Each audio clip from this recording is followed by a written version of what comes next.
Good evening. My name is Shelley Lewis, and I serve as president of the League of Women Voters of Geauga. On behalf of our board and the Political Action Committee of Kinston, we welcome you to our 2020 General Election Candidate Forum.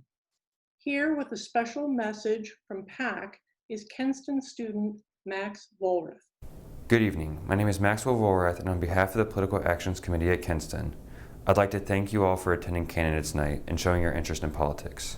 A principle of PAC is to educate those in our community on current political news and candidates. This has been a difficult year in every aspect of life and a huge year for political candidates. And so I would like to thank the League of Women Voters for putting on a virtual Candidates Night during this time of the COVID-19 pandemic. I would also like to thank the candidates for donating their time to discuss themselves and their ideas. This is a fundamental election, as it is an election for Congress and the President, with the census also occurring. With various state positions up for election too, this time more than ever, the American people need to get out to vote. Best said by Jackie Robinson, "I've never identified myself with one party or the other in politics. I always decide my vote by taking as careful a look at the actual candidates and the issues themselves, no matter the party label. Like Mr. Robinson, do not follow blindly behind one party tonight, but listen and decide for yourself who you believe to be the better candidate. In a controversial period, we need our voices heard. The best way for us to do so is to elect those we truly believe can accomplish that task." Thank you again and enjoy the rest of your night. Thank you, Max. A few words about candidate participation. For each race, candidates were invited using previously confirmed email addresses. Decisions not to participate are noted in red for each race. The League of Women Voters of Geauga does not support or oppose any individual candidate or party. Therefore, candidate participation in this forum should not be construed as a league endorsement of any individual's candidacy. Our format and rules for this evening. This is a forum to hear from and question the candidates. It is not a debate. We do not distinguish between incumbents and challengers. Therefore, you will not hear us use titles such as congresswoman or judge. We do not permit surrogates to stand in for the candidate. Candidates for each race present in alphabetical order by last name. Each candidate will have 3 minutes to present and must focus on their own qualifications and plans. The moderator then will present questions that have been gathered from the community via our website and screened by a league panel for compliance with our published criteria. Candidates have 1 minute to respond. Time limits will be strictly enforced. Candidates receive a 30-second alert during their opening remarks and a 10-second alert when responding to the community's questions. The time warnings will be visible to the candidates in the Zoom chat. The word "done" will be displayed in the Zoom chat when the time has elapsed. The moderator may, at their sole discretion, extend or shorten the questioning period. As a reminder, the League of Women Voters of Geauga is a nonpartisan political organization that encourages informed and active participation in government, works to increase understanding of major public policy issues, and influences public policy through education and advocacy. The League does not support or oppose individual candidates or parties. Our moderator tonight is Dr. Robert Lee. Dr. Lee serves as Vice President of the League of Women Voters of Geauga. Dr. Lee. Thank you, Shelley. Sandra O'Brien and also Sean J. O'Brien.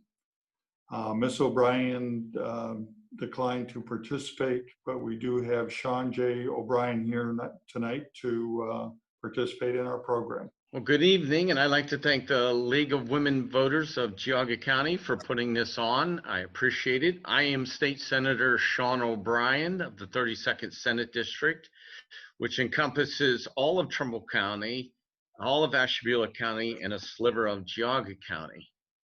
For background, I grew up in Trumbull County my whole life. I am married to my wife, Maria, and two children, two daughters, Paige and Jillian. I went to Edinburgh University of Pennsylvania for my undergrad, and I went to the University of Akron School of Law for law school. After graduating law school, I went into the Trumbull County Prosecutor's Office, where I was an assistant county prosecutor for about 10 years. During that time, from 1998 to 2000, well, it'd be 12 years, 2010, being a prosecutor, assistant county prosecutor, I also formed the Trumbull County Foundation. From that experience, it kind of galvanized me towards getting involved in the community. And in 2009, I decided to run for the House of Representatives, the Ohio House, which I won, and I served 3 terms in the Ohio House. And then in 2016, before I was term limited, I then ran for the Senate and won in 2016. So I'm in my, hopefully going to be in my second term here very shortly. I'm, as I said, very committed to the community, and one of the things that I'm most proud about my experience in both the House and the Senate is my ability to work across party lines to get things done. I think that's very important, and really the only way to get things done is to work with both sides and to compromise and listen to each side, each story. One thing being a prosecutor I learned is you have to hear both sides of the story and be able to talk to a jury or a judge and to explain your position. So I took that experience with me to the House and to the Senate, and it served me well. During my time in the House, I was able to work with the Kasich administration, and currently now I've been able to work with the DeWine administration. Economic development is my #1 concern. In our district, we had the Cruise GM leave our community, and it devastated our area. But we've rebounded, and we are now working on technological and other industries that are going to help propel us into the future. And it's that type of economic development and working again across party lines that's going to help continue to help the 32nd be successful and move forward in the future. Thank you. We have had some questions submitted to us through our Geauga League of Women Voters website, and we actually have 4 questions, and I'd like to have you give your responses to those. First one is COVID-19 has brought economic harm to many. What will you do to encourage a vibrant economy, both in your district and throughout Ohio? Well, I think that COVID-19 has changed a lot of things in how we do business, how we go to school. It has highlighted the importance of broadband. In the 32nd district, we have many areas without broadband. So that is one thing I am working to help bring that in. We have seen shutdowns, and what we need to do is how do we respond to the pandemic by listening to the governor, to the health experts, by wearing masks and doing the appropriate things to help get us through this pandemic quicker and sooner so that we can get back to normal. Thank you. You brushed on this a little bit. It's actually the second question is, how would you work to implement uniform internet access throughout your district for those who work and learn at home? Well, I guess question 1 and 2 kind of go together, because we have seen, as I said, how important broadband is. Students can't get their homeworks and do online schooling in many parts of the district due to the fact that they don't have broadband. So I've been working with the House. They have House Bill 13, which is a broadband bill that we're working on right now in the Senate to help bring broadband throughout the state, especially our area, the rural areas, and emphasizing the rural areas that really need this. It depends. greatly affects economic development because so much commerce now is on the internet, and schooling, telemedicine. It's so important to our area. That's why I am working to bring broadband to the 32nd district. Thank you. Do you think it's important to reduce the role of money in our elections? Why or why not? I think we definitely need to reduce the amount of money in elections. I think we need transparency, and I think we need to look no further than House Bill 6. The corruption part is just the tip of the iceberg. What created that was the lack of transparency and the dark money that was able to be funneled to the householder and his cohorts, and then to use that money for, as the U.S. Attorney General said, the largest bribery scheme in Ohio history. That only happens because we don't have appropriate laws to keep that in check.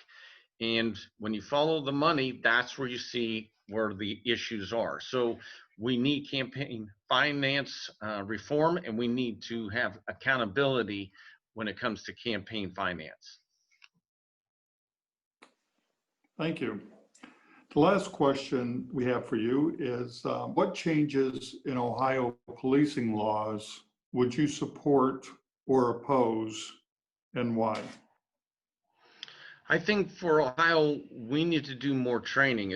And I think, people talk about funding the police. I think we should fund the police more, because when we have better training and we have better experience, and it helps the officers adapt and understand how to deal with these situations. I know as a prosecutor, you would see which officers went to training and had the OPATA training and were able to deal with certain circumstances, certain situations. By adding money and training to their curriculum, to their ability to become police officers, you're going to strengthen the pool that we're going to pull from. And I think it's going to be a lot better for our state if we do those types of things rather than talk about defunding them, because obviously we need the police. And to say we're not going to have the police or to totally defund them just does not make sense. And I don't think that's the way for Ohio or frankly across the country. Thank you. That is the extent of our question and answer period. And we would like to thank you for participating in our Zoom candidates night. Just want to have a notice that as indicated on the slide, there is going to be a rebroadcast of this event through the Geauga League of Women Voters, as you can see, and also on GTV via Spectrum, that they will also be replaying tonight's candidates night. Then the next thing for those who are on site is to also reference some of the other valuable things as we go through this election process. As the voter guides, Vote 411 is an opportunity for registering to vote, update registrations. Also, the voters in Geauga County should have all received their printed voter guide that have the responses from all the candidates. And this is something that has been valuable, that has been produced here in Geauga County for many years.